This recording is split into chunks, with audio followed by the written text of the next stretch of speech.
हमारा next question देखिए क्या कह रहा है।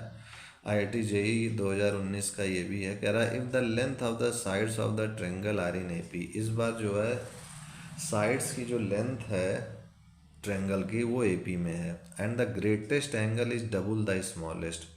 और कह रहे हैं कि जो ग्रेटेस्ट एंगल है वो जो है स्मॉलेस्ट एंगल का 2 गुना है। Then a ratio of length of the sides of this triangle is, मतलब A/B/C क्या होगा ये आपसे पूछ रहा है। तो आइए इस क्वेश्चन को हम लोग सॉल्व करते हैं। तो यहाँ पर सबसे पहले मैं मान लेता हूँ कि ये मेरा ट्रेंगल ABC है, दिस इज ABC, ठीक है। इसका अपोजिट ये small a small b small c। अब यहाँ पर जो है, अगर मैं यहाँ पर एज्यूम करूँ कि मेरा जो है ये वाली साइड, या फिर ऐसा एज्यूम करूँ कि मेरा जो एंगल A है वो सबसे बड़ा है, फिर B है और फिर C है। तो एंगल A अगर सबसे बड़ा है तो A जो है 2 टाइम्स ऑफ C हो जाएगा, पहला पॉइंट। क्यों? क्योंकि गिवन में है कि जो लार्जेस्ट एंगल है वो स्मॉलेस्ट एंगल का 2 गुना है। अब उसके बाद जब ये ऐसा होगा तो जाहिर सी बात है कि ये एंगल बड़ा तो इसकी अपोजिट साइड बड़ी होगी इन सबसे, यानी A बड़ा होगा, फिर B बड़ा होगा, फिर C बड़ा होगा, ये मत भूलिएगा। अब उसके बाद हमको पता है कि sum of the angle of triangle is 180 degree. तो ये A+B+C मेरा क्या हो जाएगा, पाई हो जाएगा। अब A की जगह मैं 2C रख दूंगा, this is 2C + B+C, this is equal to pi. तो यहाँ से मैं देखूँ तो मेरा ये B आ जाएगा पाई 2C और C 3C, तो पाई -3C हो जाएगा। ये हो गया मेरा। अब उसके बाद B = पाई -3C हो गया। तो यहाँ मैं लिख सकता हूँ सिंस तीनों साइड्स जो है का रेशियो जो है, चूँकि ये AP में है, तीनों साइड गिवन में है कि ABC are in AP, therefore A+C = 2B, ये होगा। और A+C जो है अगर 2B के इक्वल है तो मैं इसको ऐसा कह सकता हूँ बाय साइन रूल से, यहाँ लिखूँगा by sine rule. Sine rule क्या कहता है कि A/sin A = B/sin C = C/sin C, ये साइन B होगा, सॉरी, ठीक है। B/sin B = C/sin C। इसको मैं क्या मान लूँ, K के इक्वल है अगर, तो A क्या होगा, साइन A होगा K sin A, B क्या होगा K sin B, और C क्या होगा K sin C होगा। तो यहाँ से अगर A और C की वैल्यू को रखूँ तो ये हो जाएगा K common, this is sin A + sin C, और 2 टाइम्स ऑफ B की वैल्यू को रखूँ तो K ऑफ sin B, तो K कट जाएगा तो ये हो जाएगा sin A + sin C, this is equal to 2 times of sin B। ये हो गया। अब जब ये हो गया तो इसको मैं मान लेता हूँ अपनी तरफ से कि ये मेरी इक्वेशन सेकंड है, ठीक है। अब जब इसको मैंने इक्वेशन सेकंड मान ली तो मैं यहाँ पर देख सकता हूँ कि ये जो B है वो पाई -3C आया है, यानी इस B की जगह पे मैं पाई -3C लिख सकता हूँ। तो यहाँ अगर पुट आउट करूँ, therefore sin A + sin C। अच्छा, एक चीज़ और कि A की जगह मैं यहाँ 2C लिख सकता हूँ, क्योंकि यहाँ पर A की जगह 2C मेरे को गिवन में है, तो इसको भी रख देता हूँ। तो ये sin 2C + sin C, this is equal to 2 sin, और B की जगह पे पाई -3C हो गया। अब जब इतना हो गया तो यहाँ पर मैं sin 2C है ये मेरे पास, ये sin C है, इस sin 2C को लिख सकता हूँ 2 sin C cos C, ऐसा फार्मूला होता है। अब ये sin C हो गया, यहाँ पे 2 sin पाई -थीटा क्या हो जाएगा, sin थीटा, तो sin 3C। अब यहाँ से sin C कॉमन ले लें तो ये हो जाएगा 2 cos C + 1, this is equal to, अब मेरे पास sin 3C का मुझे फॉर्मूला पता है, तो उसको मैं अगर लिखूँ तो ये हो जाएगा 2, this is sin 3C = 3 sin C - 4 sin cube C, ये फार्मूला होता है, इसको याद रखिएगा। अब sin C यहाँ से कॉमन मैं ले लूँगा तो ये हो जाएगा sin C this is 2 cos c plus 1, this is 2 sin c common, 3 minus 4 sine square c। तो साइन सी कट गया, तो ये हो गया मेरे पास 2 cos c plus 1। This is, अब 2 को अंदर मल्टीप्लाई कर दूंगा तो ये हो जाएगा 6 माइनस 8 साइन स्क्वायर c। ये हो गया मेरा। अब जब मेरा ये हो गया तो इसको मैं और आगे अगर सॉल्व करूं तो ये हो जाएगा, इसको मैं इधर लाता हूं तो ये हो जाएगा मेरे पास 8 साइन स्क्वायर c, और ये हो जाएगा प्लस 2 cos c, और ये इधर आएगा तो 1 माइनस 6 तो ये हो जाएगा -5। तो ये हो गया मेरे पास -5 इज इक्वल टू 0। अब साइन सी को मैं क्या लिख सकता हूँ, 1 माइनस साइन स्क्वायर सी को 1 minus cos square C plus 2 cos c -5 is equal to 0। तो ये हो जाएगा 8 minus 8 cos square C plus 2 cos c -5 is equal to 0। 8 minus 5 3 होता है, तो हो जाएगा -8 cos square C plus 2 cos c और प्लस 3 इज इक्वल टू 0। अब यहाँ पर आगे मैं बढ़ूँ तो मैं माइनस से इस पूरे को मल्टीप्लाई कर दूँ तो ये हो जाएगा, मैं इस माइनस से मल्टीप्लाई कर दूँ तो ये हो जाएगा 8 cos square C minus 2 cos c minus 3 is equal to 0। अब मैं क्या करता हूँ कि इसको धैर्य चर्या से सॉल्व करूँ तो लेट cos c को मैं x मान लेता हूँ, तो ये 8x square minus 2x minus 3 is equal to 0 हो गया। ठीक है, तो यहाँ से मैं अगर देखूँ तो x की वैल्यू क्या हो जाएगी, minus b plus minus under root b square minus 4a into c upon 2 into a, ये हो गया। तो ये हो जाएगा मेरे पास 2 प्लस माइनस 2 का स्क्वायर 4, और ये हो जाएगा मेरे पास 4 3 जा 12, 12 8 जा 96, तो ये प्लस 96 अपॉन 16। तो इसको आगे और सॉल्व करूँगा तो x equal to 2 plus minus या 100 का अंडर रूट 10 हो जाएगा 10/16, यानी 10 2 12/16 और 2 माइनस 10 यानी -8/16। तो ये हो जाएगा 4 3 जा 4 4 जा 3/4, 8 1 जा 8 2 जा -1/2। तो x की वैल्यू आ गई मेरे पास 3/4 -1/2।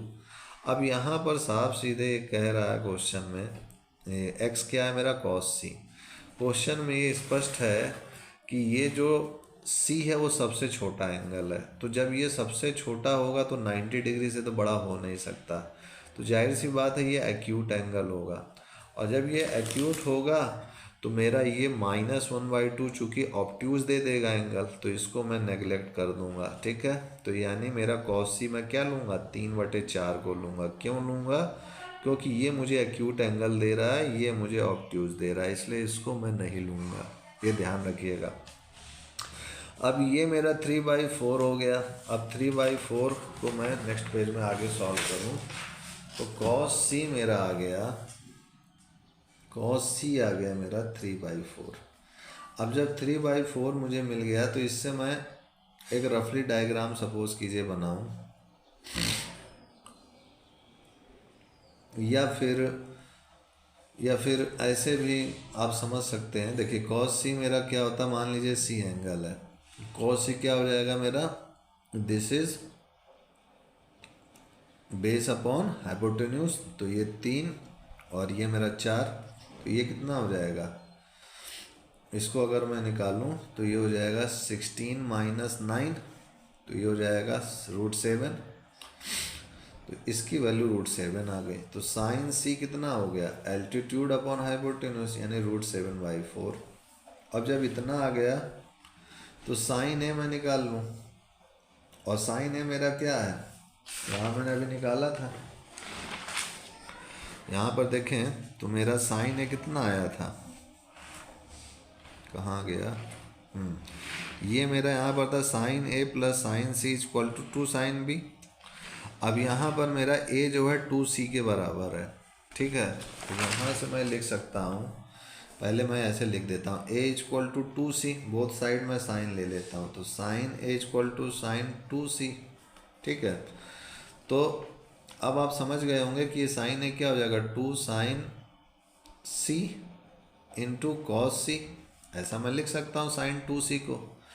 अब ये मैंने यहाँ निकाला है मान, यहाँ रख दूंगा, तो 2 इंटू साइन सी की वैल्यू √7/4, कॉस सी की वैल्यू 3/4, ये हो गई मेरे पास। तो यहाँ से अगर मैं कैलकुलेट करूँ तो 3 2 जा 6, यानी ये 6√7 आ रहा है। इसको पहले कैंसिल कर देता हूँ, तो ये 3√7/8 आ गया। ये मेरा क्या आ गया, साइन ए का मान। साइन ए मुझे मिल गया है, साइन सी मुझे मिल चुका है, अब मुझे साइन बी निकालना है। तो साइन बी मेरा क्या होगा, साइन बी मेरा होगा इसी रिलेशन से पीछे जो मैंने अभी दिखाया था। यहाँ पर देखिए, ये जो मेरा आया था sine A plus sine C equal to 2 sine B आया था। और जब मैंने इसको आगे सॉल्व किया था, यहाँ पर मैं ए की जगह पर क्या लिख दिया था, 2c। तो जब ए की जगह पे मैं 2c लिख दूंगा तो ये sine C sine 2c plus sine C equal to 2 sine B के बराबर हो जाएगा, ठीक है ना। तो इसको मैं इधर लिख दूँ, ये हो जाएगा मेरे पास। या फिर एक तरीका और भी है कि इससे मैं लिख दूँ b equal to pi minus 3c है, इससे भी मैं लिख सकता हूँ। तो b equal to pi minus 3c, both side sine ले लेता हूँ, तो sine b equal to sine pi minus 3c, ये हो गया मेरा। तो यहाँ से मैं लिख सकता हूँ sine b equal to sine 3c, sine pi minus theta sine theta ही होता है। तो ये साइन b का मान साइन 3c के बराबर आ गया। अब यहाँ पर साइन 3c के बराबर मैंने लिख दिया। अब साइन 3c क्या होता है, 3 साइन थीटा यानी sine c minus 4 sine cube c। अब साइन c की वैल्यू तो मुझे पता है √7/4 होती है, तो इसको मैंने लिख दिया -4, दिस इज √7/4 का क्यूब, ये हो गया मेरा। अब मैं इसको आगे सॉल्व करूं तो ये हो जाएगा मेरे पास 3/4 √7 -4 इंटू √7 का क्यूब करूँगा तो ये 7 इंटू √7 हो जाएगा। 4 का क्यूब करूँगा तो 4 क्यूब, यहाँ से ये कैंसिल आउट हो गया, 4 स्क्वायर हो गया। अब यहाँ अगर मैं सॉल्व करूँ तो 3√7 अपॉन 4 माइनस 7√7/16। तो यहाँ से ये 4 जा 16 यानी 4 3 जा 12 √7 माइनस 7√7/16 हो जाएगा। तो 12√7 माइनस 7√7 कितना होता है, 5√7/16। ये मेरा आ गया साइन बी। अब मुझे पता है कि बाई साइन रूल से कि a upon sine A equal to b upon sine B equal to c upon sine C. इसको मैं k के इक्वल मानूँ तो a equal to k sine A, b equal to k sine B और c equal to k sine C होता है। तो a ratio b ratio c, ये हो जाएगा मेरे पास k sine A, k sine B और रेशियो k साइन सी। अब k तो यहाँ कॉमन है, इसको हटा दिया मैंने, तो यहाँ मुझे क्या मिला, a ratio b ratio c sine a sine b और साइन c रेशियो के बराबर है। अब साइन a की वैल्यू मैं निकाल चुका हूँ, 3√7/8 होता है, तो मैं यहाँ लिख दूँगा 3√7/8 रेशियो। साइन b की वैल्यू मैं निकाल चुका हूँ 5√7/16, यहाँ लिख दूँगा 5√7/16। साइन c की वैल्यू मैं निकाल चुका हूँ जो कि मेरा है √7/4, तो मैं इसको भी यहाँ लिख दूँगा √7/4, ये हो गया मेरा। अब मैं क्या करता हूँ कि √7 से पूरे को डिवाइड कर देता हूँ, तो ये हो जाएगा 3/8 रेशियो 5/16 रेशियो 1/4, ये हो गया।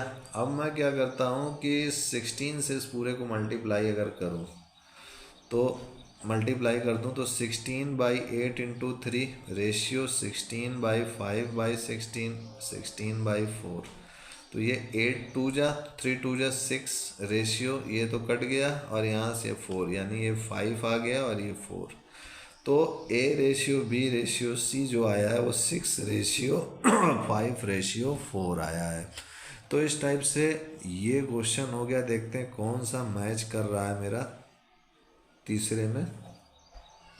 तो तीसरे में मेरा यहाँ पर 5 रेशियो 9 रेशियो 13 है, 3 रेशियो 4 रेशियो 5 है, और यहाँ पर then the ratio of the length of the sides of the triangle is. तो यहाँ पर 4 रेशियो 5 रेशियो 6 दिया हुआ है, यानी ये जो है C ratio B ratio A करके लिखा हुआ है 4 रेशियो 5 रेशियो 6। ठीक है, तो मैंने जो है A ratio B ratio C निकाला है। ठीक है, तो यहाँ पर मेरा बी ऑप्शन करेक्ट हो जाएगा। तो इस टाइप से मेरा ये क्वेश्चन सॉल्व हो चुका है। नेक्स्ट क्वेश्चन हम लोग नेक्स्ट वीडियो में देखेंगे। आज के लिए इतना ही मित्रों भाइयों, तब तक के लिए जय गुरुदेव, जय Shri Ram, and I will see you next time.